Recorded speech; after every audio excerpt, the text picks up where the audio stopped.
Moi! Nyt kerron jotain sellaista, mitä et varmasti vielä tiennyt popcorneista.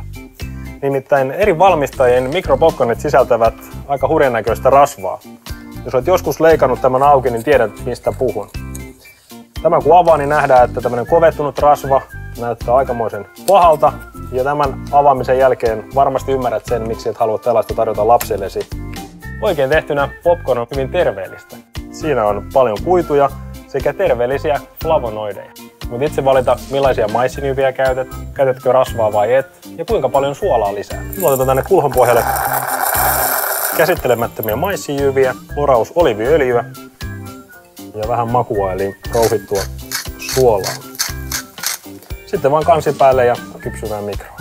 Nyt vähän tehosta riippuen 2–4 minuuttiin. Tärkeintä on kuitenkin kuunnella, milloin popcorn on valmis. Kun poksahtelu alkaa hiipumaan, niin otat kuuman kulhon mikroaaltouunista ja annat hetken jäähtää. Nyt on popcornit valmiit.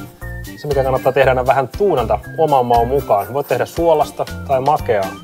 Mä oon esimerkiksi laittanut karria makuaineeksi, sitten keskipesässä on suklaata, appelsiinin kuorta, aika kiva makukombinaatio, ja sitten viimeiseen vielä vähän tuoreita yrttejä.